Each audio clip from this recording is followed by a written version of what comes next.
শব্দ তো ভাই সবাই করে, কথা বলে না কেউ। কথা বলে মানুষ তার মনের আঙিনায় রং ছড়িয়ে দিতে। ঠিক সেই জায়গায় কিন্তু আজকে আমি ভাবলি আপনাদের কাছে সঙ্গীতময় একটা সন্ধে উপহার দিতে।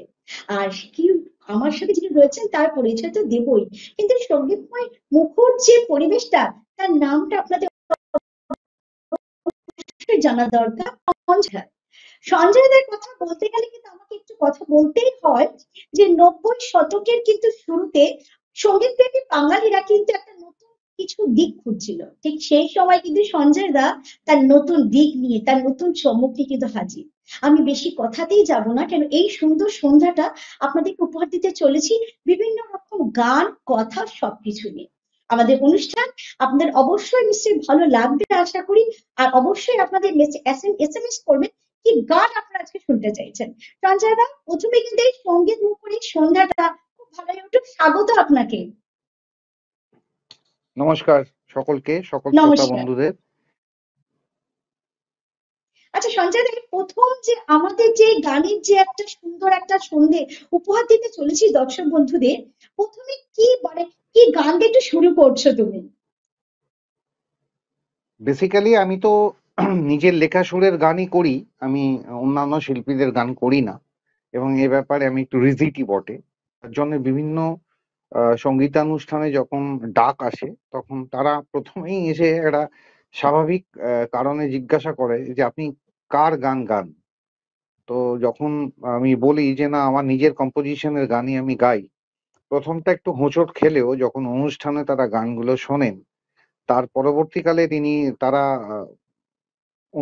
অনুপ্রেরণাই দেন যে না, আপনার গানটা বর্তমান সময়ে বাংলা গানের মধ্যে আহ, একটু অন্যরকম ভাবেই ভালো লাগে শুনতে, এই আর কি। সুতরাং আমার নিজের কথা সুরেই আমি গান গাই। কিন্তু তো সঞ্জয় সেই দা, আমি এখানে কিছু কথা গানই। বলে হোঁচট খাওয়ার কথাটা কিন্তু আমরা শুনতেই চাই না। আমরা জানি যে সঞ্জয় দার গান মানে কিন্তু মানুষের মন ছুঁয়ে যাবে আজ। সেটা তো শ্রোতারা বলবেন কিরকম লাগছে তাদের গান। তাহলে একটু প্রথমে আমরা শুনছি সঞ্জয় দার গান সুরের অঞ্জন। কিন্তু আপনাদের কাছে কিন্তু আজ উপস্থিত হয়েছি আমরা সুরের অঞ্জন নিয়ে। সুরের অঞ্জন মানে কিন্তু প্রেমের সাথে সঙ্গীত। সঙ্গীত ছাড়া প্রেম নেই, প্রেম ছাড়া সঙ্গীত নেই। চলুন আজকে আপনাদের সবাইকে একই সূত্রে গেঁথে রাখার জন্য কিন্তু সুরের অঞ্জন আপনাদের কাছে উপস্থিত করেছি। আর সঞ্জয় দা কি শোনাচ্ছে প্রথমে একটু শুনেন। সবাই যখন চিন্তামগ্ন, আমি তখন স্বপ্ন গড়ি, আমার বুকের আগুন গুলো গানের সুরে বদ্ধ করি। ফাগুন দিয়ে গান লিখি না, আগুন আমার কলম ধরে। জিনসে আছে কষ্ট রাখা, প্রেম যে থাকে মনের ঘরে। পরোয়া করি না কারো আমি, গান গেয়ে যাই নিজের ঢঙে। ভালোবাসাটুকু আমার সম্বল, প্রেমে খেয়ে যাই নানান রঙে। আমার গানেই পাবে আমায়, গন্ধ পাবে পথের ধুলোর, খুঁজে পাবে জীবন তোমার মূল ঠিকানা স্বপ্নগুলোর। পৌঁছে গেলে খবর দিও মূল ঠিকানায়। দিন ফুরালে আবার নতুন স্বপ্ন গড়ব, দিন প্রতিদিন রোজ সকালে। সবাই যখন চিন্তামগ্ন, আমি তখন স্বপ্ন গড়ি, আমার বুকের আগুনগুলো গানের সুরে বদ্ধ করি। আমার বুকের আগুনগুলো গানের সুরেই বদ্ধ করি।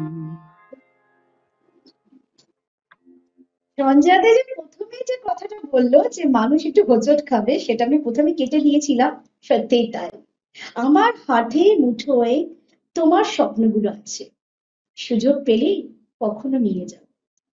পুরোটা বোধহয় আমি বলার আগে সঞ্জয়দার মুখে কিন্তু একটা হাসির ম্লান আমরা দেখতে পাচ্ছি। তার মানে সঞ্জয়দা যে নিজে গান লেখা, গান শোনা, গান বলা, মানুষকে শোনানো, সবই কিন্তু আজকে আমরা একই সূত্রে কিন্তু মিলেমিশে এক হয়ে গেছি। সঞ্জয়দা একটু কথাতে যাবো, এই যে তুমি এত বছর 90 শতকের প্রথম দিকটা যে আমরা কথাটা বললাম, এই এত বছর জার্নি, সে জার্নিটা যদি 2 লাখ দর্শক বন্ধুদের বলো যে কিভাবে এগোলে, কিভাবে ঘাত প্রতিঘাতের মধ্য দিয়ে তুমি তোমার জায়গায় একভাবে দাঁড়িয়ে আছো। না, এগুলো আমি সমস্ত ইন্টারভিউতেই বলি। আমি খুব ছোট করে, সময়টা তো খুব সংক্ষিপ্ত, সেই জন্য সেটা হচ্ছে যে আমার গান শুরু 90 দশকের প্রথম থেকে ঠিকই, কিন্তু তখন আমি সেই অর্থে নিজের কম্পোজিশনের গান গাইতাম না। তখন একটা সময় ছিল, একটা স্প্যান ছিল, সেই সময়টাতে আমার খুব কষ্টের মধ্যে দিয়ে জীবনটা কেটেছে। কারণ হুম। খুব 14 বছর বয়সে বাবাকে হারাই হঠাৎ করে, তারপর থেকে। আচ্ছা। কিন্তু সেই সময়ের থেকে যে ঘাত প্রতিঘাতের মধ্যে দিয়ে জীবনটা চলেছে, সেইগুলোর অভিজ্ঞতাগুলো আমি দিনের শেষে বাড়িতে এসে লিপিবদ্ধ করতাম। এবং পরবর্তীকালে আহ 90 দশকের প্রথম দিকে বেশ কিছু মানুষ, বেশ কিছু গুণীজন, তারা যখন তাদের নিজেদের কম্পোজিশনের গানগুলো নিয়ে মানুষের কাছে পৌঁছেছিল, সেগুলো সত্যি সত্যি অনুপ্রেরণার জায়গা ছিল। এবং সেইখান থেকেই আহ, মানে আমার ভাবনা চিন্তাটা এলো যে আমি যে সময়ের মধ্যে দিয়ে তখন কাটাচ্ছিলাম, তখন ওই শুধুমাত্র প্রেম, পাখি, মেঘ, আকাশ, এইগুলো আমার জীবনের সঙ্গে মিলছিল না। তো সেই কারণে আমার জীবনের কথাগুলো তখন আমি লিখে রাখতাম, এবং পরবর্তীকালে ভেবেছিলাম যে এইগুলো কেননা, এগুলোই তো আমার বক্তব্য, এইগুলোই তাহলে আমি গান হিসেবে যদি তুলে ধরি মানুষের কাছে, তাহলে হয়তো আমার মতন মানুষ জীবন সংগ্রামে এইভাবে লড়াই করছে। সুতরাং পাশাপাশি এই কথাগুলো এখনো যেগুলো আমি অনবরত লিখি, সেগুলো আমার এইভাবেই পজিশনে গানগুলো শুরু করা। সবারই জীবনে ঘাত প্রতিঘাত থাকে, তার মধ্যে দিয়ে কিন্তু আমাদের চড়াই উত্তরের মধ্যে যেতে হয়। প্রথমে যে কথাটা বললাম, অবশ্যই। যে কথা কেবল মানুষ বলে, রাঙিয়ে দিতে জীবনের পাতা থেকে আমাদের জীবনে অনেকটা রাঙিয়ে দিতে কিন্তু আমরা চলে এসেছি সুরের রঞ্জনে। সুরের অঞ্জন কিন্তু আমি প্রথমেই বলেছি প্রেমের সাথে সঙ্গীত। তাহলে এখন কিন্তু আর কথা একদম আমরা বলবো না, আমরা একদম প্রথম এপিসোডে রয়েছে সুরের অঞ্জনে। আজকে আমরা কিন্তু দেখবো যে আমাদের যে সঞ্জয়দার গান কিরকম তোমাদের মন ছুঁয়ে যায়, তখন কিন্তু আমরা আগামী দিনে আবার ফিরে আসবো সঞ্জয়দার সাথে। সঞ্জয়দা, আর 2 লাইন কিন্তু আবার একটা কোন গান আমরা এখন শুনতে চলেছি? না, এই যে গানটা আমি শোনাতে যাচ্ছি, এই গানটার লেখা সেই ভাবনা থেকে যে এই ধরনের মানুষগুলো, যে মানুষগুলোর কথা আমি এখন বলছিলাম, যে এই রকম বহু মানুষ আছে যারা জীবনের সঙ্গে লড়াই করতে করতে তাদের স্বপ্নগুলো, তাদের ভাবনাগুলো, ওই হয়তো তাদের জীবনে সেই সময় সাফল্যগুলো আসেনি বলে বহু বছর পর সেইগুলো সব ঢাকা পড়ে গেছে। তো সেরকম কিছু মানুষদের জন্য আমার এই গান, এবং আমি আমি তাদেরকে কিছু বক্তব্য আমার গানের মাধ্যমে বলতে চাইছি, সেটাই এই গানটা। বাহ, বেশ, খুব ভালো।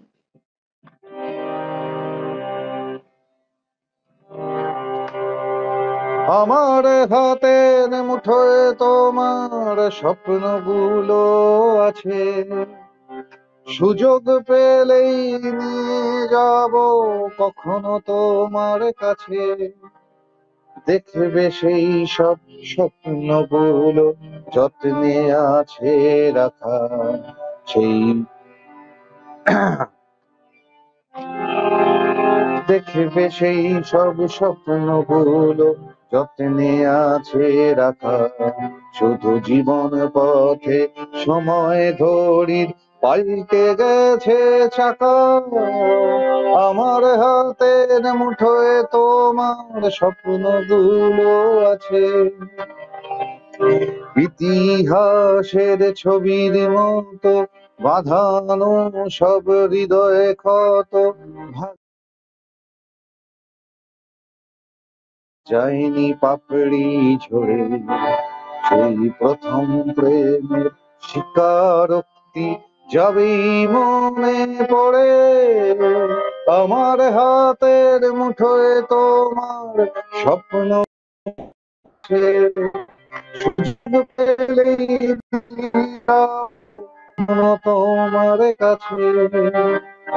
জীবনে প্রথম হেরে যাওয়া প্রেমের গানের কলি গাওয়া, আজও সে সুরগুলো আনমনে যেন কোথায় গুনগুন করে।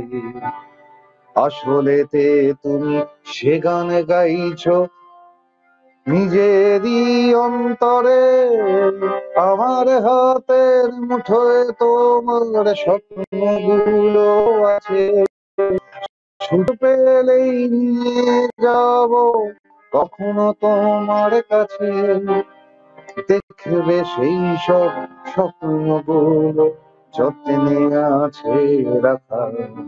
শুধু জীবন পথে সময় ঘড়ির পাল্টে গেছে চাকা, আমার হাতের মুঠোয় তোমার স্বপ্নগুলো আছে। বাহ, দারুণ দারুণ সঞ্জনা, মন ছুঁয়ে গেল। সত্যি বোধহয় আমাদের এই সন্ধ্যাটা ধন্যবাদ। কিন্তু সত্যি এক সঙ্গীতের মুখর হয়ে উঠলো। সঞ্জনা, এমনি যে মানুষকে যে শোনানো নিজের একটা তৃপ্তি, নিজের একটা সুন্দর একটা অনুভূতি হয়, সে অনুভূতির ফিলিংসটা যে তুমি একটু শেয়ার করো, যে তুমি যে এখন আমরা লাইভ অনুষ্ঠানের মাধ্যমে কিন্তু আমাদেরকে বিভিন্ন মানুষ বিভিন্ন জায়গা থেকে বিভিন্ন বন্ধুরা দেখছে, তারা কিন্তু ঘরে বসে দেখছে, রাস্তায় দেখছে, সব জায়গা থেকে দেখছে, এত মানুষের কাছে তুমি গান শোনাতে পারছো, তোমার যদি একটু অনুভূতিটা একটু শেয়ার। না, মূলত বলি সেটা হচ্ছে যে আমি যে বিভিন্ন অনুষ্ঠান করতে যাই এবং তোমাদের মতন যে টিভি চ্যানেল এবং যে চ্যানেলগুলো আমার সঙ্গে সাক্ষাৎ করেন, তাতে করে যে মানুষের ভালোবাসা, মানুষের প্রতিক্রিয়া পাই, তাতে একটা জিনিস ভীষণ আত্মতৃপ্তির জায়গা, সেটা হচ্ছে যে আমি যে অনুভূতি থেকে গানগুলো লিখি, তৈরি করি এবং পরিবেশন করি, সেইগুলো যে আমার সঙ্গে সঙ্গে আরো অন্য মানুষের জীবন কথা, সেইটা যখন মিলে যায়, সেই কেমিস্ট্রিটা যখন মিলে যায়, যখন মানুষ জড়িয়ে ধরে। এমনও দেখেছি আমি অনুষ্ঠান করতে গিয়ে যে আমার একটা গান মানুষকে এমন জায়গায় ছুঁয়েছে যে সেই মানুষটা প্রায় আমাকে জড়িয়ে ধরে 5-10 মিনিট কাঁদছে যে আপনি আমার জীবনের কথাটা কি করে জানলেন। তখন ভীষণ একটা আত্মতৃপ্তির জায়গা হয় এবং ভীষণভাবে অনুপ্রাণিত হই এবং ভালো লাগার জায়গা এটাই থাকে যে এই মানুষগুলোর কথা আমি বলতে পারছি আমার গানের মধ্যে দিয়ে। বাহ, খুব সুন্দর। এই যে জড়িয়ে ধরে যে আপ্লুত হয়ে চোখের জল, আপনি আমার কথা কি করে জানলেন, সেটা কিন্তু সঞ্জয় দা উনি ওনার কথা বলছেন, তোমার গানের মাধ্যমে কিন্তু তার কথা জীবন ছুঁয়ে গেছে। এই যে যে গানটা আমি এক্ষুনি শোনালাম, যখন আমার ওই গানের মধ্যে একটা লাইন আছে, জীবনে প্রথম হেরে যাওয়া প্রেমের গানের কলি গাওয়া, আজও সে সুরগুলো আনমনে যেন কোথায় গুনগুন করে। মানুষ তার জীবনের প্রথম হেরে যাওয়াটা কোনোদিন ভুলতে পারে না। তো এই কিছু কথা, এগুলো জানি না মানুষকে হয়তো আপ্লুত করে এবং আমি রিলেট করতে পারি, সেটা আমার কাছে পাওনা যে শ্রোতাদের কাছে আমি রিলেট করতে পারছি আমার গানের মাধ্যমে। হেরে আমরা যাব না, আমরা এগিয়ে যাব, হারা বলে কোনো জিনিস নেই। তবে একটা খুব দামি কথা সঞ্জয় দা বললেন এখন, যে প্রথমে যদি আমরা কোথাও কোনো ভাবে ধাক্কা খাই, তাহলে ওটা কিন্তু আমাদেরকে শিক্ষাটা অনেক কিছু হয়ে যায়। এই অবশ্যই, সুরের অবশ্যই। অঞ্জন আমরা কিন্তু এই জন্যই কিন্তু তোমাদের মাঝে দর্শক বন্ধুদের কাছে তোমাদের কাছে নিয়ে এসেছি, সুরের অঞ্জন, যাতে তোমরা তোমাদের মনের কথা বলতে পারো, শুনতে পারো, আমাদেরকে জানাতে। আমি গান শুনতে চাইছো, কাকে তোমরা দেখতে চাইছো, আমরা চেষ্টা করব তোমাদের মাঝে, তোমরা ঘরে বসে যাতে এরকম সঞ্জয়দার মতো বহু শিল্পীরা যাতে তোমাদেরকে গান শোনাতে পারে। সঞ্জয়দা, এখন আমরা কি শুনছি, যেহেতু আমার তোমার গান আমার মন ছুঁয়ে যাচ্ছে, আমার অনেক ছোটবেলাকার কথা মনে পড়ে যাচ্ছে, আমার জীবনে অনেক কাহিনী মনে পড়ে, গান এমন একটা জিনিস মনকে ভালো রাখে। এমনকি অনেকে আছে খুব দুঃখে, যখন একদম অনেকে ডিপ্রেশনে যায়, তারা হচ্ছে গানের মাধ্যম দিয়ে বেরিয়ে আসে। গানের মধ্যে কিন্তু অনেক শক্তি আছে, এই শক্তি একটা, এই এই জন্য আমি বলছি যে আমরা খুব কম কথা বলছি, আমরা চাইছি সঞ্জয় দার গান বারবার করে শুনে, যেহেতু আমাদের হাতে সময়টা খুবই কম, যে আমরা লাইভ অনুষ্ঠানের দ্বারা কিন্তু সঞ্জয় দার গান আপনাদের শোনাতে পারছি। কেমন লাগছে অবশ্যই জানাবেন। সঞ্জয় দা, এখন আমরা কি শুনছি তাহলে? আহ, মানুষ তো মানে মানে কেউ কেউ দেখে শেখে, কেউ কেউ থেকে শেখে। কিন্তু যেটা হয় সেটা হচ্ছে মানুষই তো মানুষকে বিশ্বাস করে, এবং সেই বিশ্বাসটা যখন ভাঙন হয়, সেই বিশ্বাস যখন ভেঙে যায় কারোর উপর বিশ্বাস করার পর, তখন একটা মানুষ তার শরীর আর মন এই দুটোকে এক করে বলতে চায় যে না, আর অন্য কাউকে বিশ্বাস করে লাভ নেই, আমি তোকে বিশ্বাস করি। শরীর মনকে বলছে আমি তোকে বিশ্বাস করি, আর মন শরীরকে বলছে আমি তোকে বিশ্বাস করি। এই দুজনেই বেঁচে থাকি, আর অন্য কারোর সঙ্গে থেকে লাভ নেই। এই আমার এই গানের সাবজেক্টটা এটা। শত ক্ষত আড়ালে করে আরে কত কাঁদ হাসবি রে বল, শত ক্ষত আড়ালে করে আরে কত হাসবি রে বল, সারে ফেরা ছদ্মবেশে করেছে তোর সাথে ছল, শত ক্ষত আড়ালে করে আরে কত হাসবি রে বল, সারে ফেরা ছদ্মবেশে করেছে তোর সাথে ছল, শত ক্ষত আড়ালে করে। ওরে মন ভুলিস কেন সাজানো সে হাসি দেখে, স্বার্থের এই দুনিয়ায় থাকে সব রং যে মেখে, প্রয়োজনে বাসবে ভালো সে হাসির মুখোশ দিয়ে, স্বার্থটা সঙ্গ হলেই ভালোবাসা যায় ফুরিয়ে, শত ক্ষত আড়ালে পড়ে আর কত হাসবি রে বল, সারে ফেরা ছদ্মবেশে করেছে তোর সাথে ছল, শত ক্ষত আড়ালে পড়ে আর কত হাসবি রে বল। এই যে বললাম যে গান ছেড়ে যার গানের প্রোগ্রামের শো, সত্যি কিন্তু খুব টানা দুষ্কর হয়ে যায় যখন খুব চাপ চাপ সময়ের মধ্যে দিয়ে আমি আমরা যাই। আমি আমাদের আমি মনে হয় যে একটু ছোট সময়টা ছোট খুব করে কম। গাইছি, ওই খুব জন্যই ভালো লাগছে সময়টা সঞ্জয় ভীষণ দা। কম বলে আমি একটু ছোট আমরা ছোট করে আসবো, গানগুলো আমরা গাইছি। একদম আমরা আবার আসবো, সঞ্জয় দাকে ফিরিয়ে নিয়ে আবার আসবো, আবার আমাদের এই সুরের অঞ্জন প্রোগ্রাম কিন্তু শুরু হয়েছে যখন, তখন আমরা আগামী দিনে বহু শিল্পী টানার চেষ্টা করব। তবে সঞ্জয় দা, তোমাকে একটা কথা বলি, এই যে কিছু মানুষকে তুমি ডেডিকেট করলে কিছু গান, তোমার বাবা চলে গেছে বিগত একটা সবারই ট্রেসের মধ্যে দিয়ে যাও বা গেছো, এই যে আগামী দিনে কি কোনো বড় মাপের কিছু পরিকল্পনা আছে নাকি? কোনো স্টুডেন্ট বা তুমি কি কোনো ক্লাস করাও বাড়িতে, বা কোনো শিক্ষাগত মানে দিচ্ছ কাউকে, এসব ক্লাস করাচ্ছ গানের, কোনো কিছু কি এরকম কোনো পরিকল্পনা আছে তোমার? না, এই প্রশ্নটা অনেকেই করেন আমাকে, কিন্তু আমি মনে করি, কারণ আমি তো গান তৈরি করার চেষ্টা করি, নতুন নতুন গান তৈরি করার চেষ্টা করি। তবে আমার মনে হয়, মানে আমি জানি না, হয়তো সকলে আমার সঙ্গে একমত নাও হতে পারেন, কিন্তু সঙ্গীত এমন একটা জিনিস, সেটার একটা মিনিমাম ফান্ডামেন্টাল এডুকেশন প্রয়োজন আছে অবশ্যই। কিন্তু এটা তো একটা অন্যতম মানে মহৎ শিল্প বলে আমি মনে করি। সেই ছোট ফান্ডামেন্টাল এডুকেশনটুকু দেওয়ার প্রয়োজন আছে, তার জন্য একটা স্কুলের প্রয়োজন আছে। তারপর বাকিটা শেখানো যায় না, সেটা নিজের সৃষ্টি করতে হয় নিজের থেকেই। সেটা সেটা গায়ক হোক বা বোঝার হোক বা পৃথিবীর যে কোনো সৃষ্টি কেউ কোনোদিন শেখাতে পারেনি। সেটা আপন গতিতে সৃষ্টি হয়।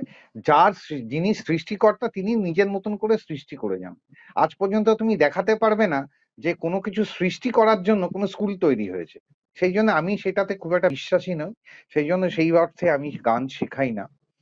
কিন্তু যেটা বলার সেটা হচ্ছে যে আমার সকলের কাছে একটা আহ, মানে কি বলবো অনুরোধ রইলো, সেটা হচ্ছে যে বাংলা নতুন গান, যে একটা মানুষের মধ্যে একটা বদ্ধমূল ধারণা হয়ে গেছে আমি দেখতে পাই এখন, যে চলচ্চিত্রর গান ছাড়া এখন আর সেই আগের মতন বেসিক গান তৈরি হচ্ছে না, এবং হলেও শ্রোতার সংখ্যা খুব নতুন গানের জন্য কমে যাচ্ছে। গানটা আমরা ছোটবেলা থেকে যেটা দেখে এসেছি তার সাপেক্ষে বলছি, গানটা তো দেখার জিনিস ছিল না আসলে, গানটা তো শোনার জিনিস ছিল।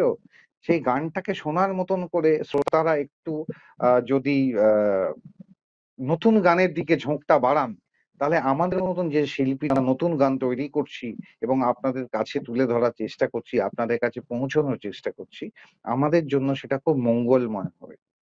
এইটুকু প্রার্থনা বা অনুরোধ আমি সকলের কাছে রাখি। রেখে আজকের হয়তো সময় শেষের দিকেই চলে না, এসছে, যেটুকু তো একটা সময় গান। আছে সেটুকু সন্ধ্যাতে তোমার একটা গান আমরা অবশ্যই শুনবো, আর বন্ধুদেরকে বলবো যারা বন্ধুরা রয়েছে আমাদের সাথে। সন্ধ্যাতে যে কথাটা বললো, চলো আমরা নতুন নতুন গান শুনি, বাংলা গান শুনি, বাংলা গান শোনাতে চেষ্টা করি হ্যাঁ, আমাদের নিউ কারণ জেনারেশন। হ্যাঁ, একটু ছোট করে বলি, সেটা হচ্ছে যে আমরা তো সবাই রবীন্দ্রনাথকে মনে প্রাণে মানি। রবীন্দ্রনাথ বলে গেছেন, নতুনকে সৃষ্টি করো, তো নতুনকে আহ্বান করো, নতুনকে ভালোবাসো। তাহলে আমরা যদি তার কথা মেনেই জীবন চলি, তাহলে নতুনকে আহ্বান করা, নতুনকে আদর করা, নতুনকে কদর করা, সেইভাবেই নতুন বাংলা গানকে আপনারা আদর ও কদর করুন, সেইটুকু অনুরোধ সবাইকে রাখি এবং আমার এই গানে যাই।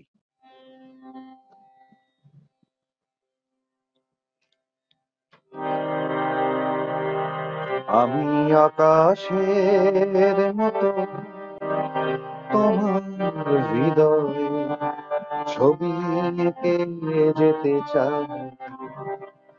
আমি আকাশের মতো তোমার হৃদয়ে ছবি এঁকে যেতে চাই। যদি ইচ্ছে করে ডানা মেলে উড়ে এ বুকে আসতে পারো, আমি সূর্যের রঙে তোমার চোখেতে ছবি এঁকে দেব আলো। আমি আকাশের মতো তোমার হৃদয়ে ছবি এঁকে যেতে চাই। আমি আকাশের মতো তোমার হৃদয়ে ছবি এঁকে যেতে চাই।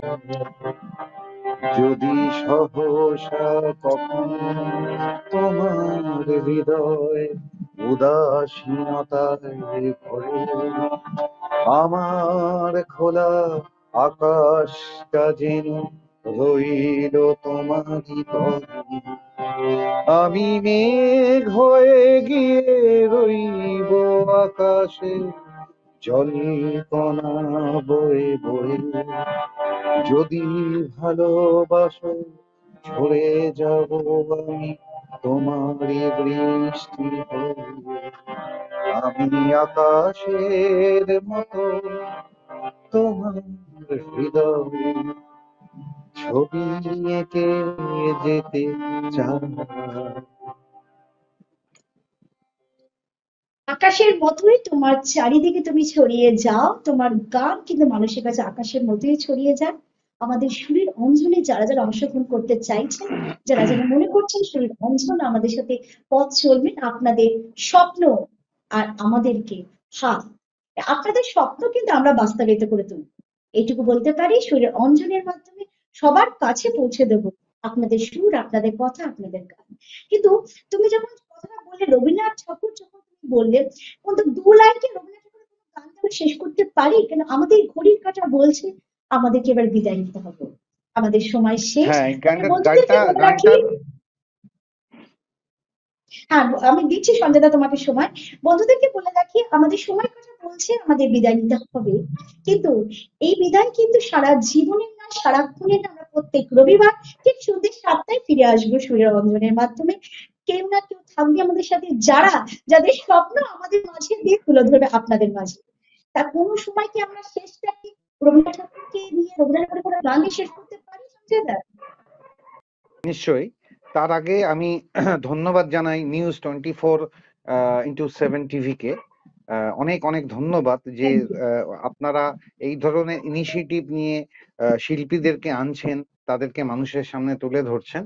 আমার আবারও একটা অনুরোধ থাকবে যে যারা নতুন গান নিয়ে কাজ করছেন, সেই ধরনের শিল্পীদের মানুষের কাছে আনার চেষ্টা করুন, যাতে তারাও তাদের নতুন গান মানুষের কাছে পৌঁছে দিতে পারে। অনেক অনেক ধন্যবাদ। যারা ক্যামেরাতে আছেন এবং যারা প্রযুক্তিতে আছেন তাদের সকলকে আমার আন্তরিক শুভেচ্ছা ও ভালোবাসা রইল, এবং তোমাকেও আমার তরফ থেকে অনেক অনেক ধন্যবাদ জানাই।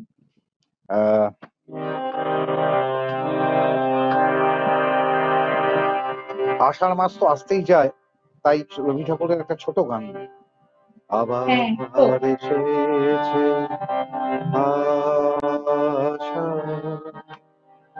আকাশ আবার এসেছে আকাশ আসে বৃষ্টির সুবাস বাতাস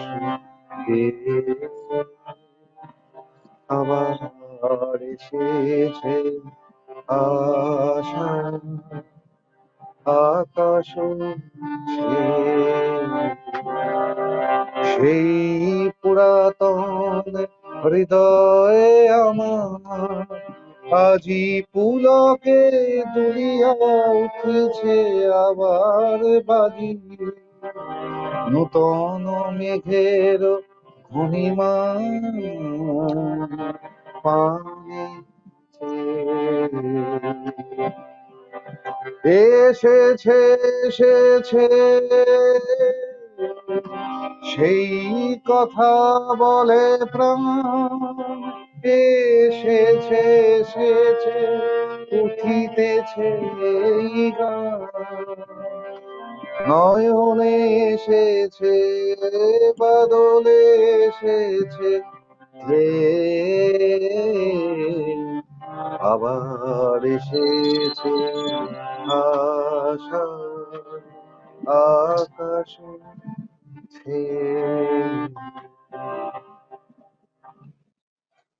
ধন্যবাদ, অনেক অনেক ধন্যবাদ সঞ্জয় দা আপনাকে আমাদের অনুষ্ঠানে অংশগ্রহণ করার জন্য। দর্শক বন্ধুদের ধন্যবাদ এতক্ষণ আমাদের সাথে থাকার জন্য, আমাদের পুরো অনুষ্ঠানটা দেখার জন্য। আর অবশ্যই আমাদের কাছে প্রচুর এসএমএস এসছে, আমার কাছে আমি শো করতে করতে দেখতে পাচ্ছি যে প্রচুর এসএমএস আসছে, এই গান শুনতে চান। নিশ্চয়ই আমাদের টাইমটা আমাদের দেখতে হবে, সময়টা সবসময় আমাদের সবকিছু বেঁধে দেয়, কিন্তু আমরা আসছি প্রত্যেক রবিবার ঠিক সন্ধ্যে 7টায় সুরের অঞ্জন। তো আজকে এখানেই আসি, নমস্কার।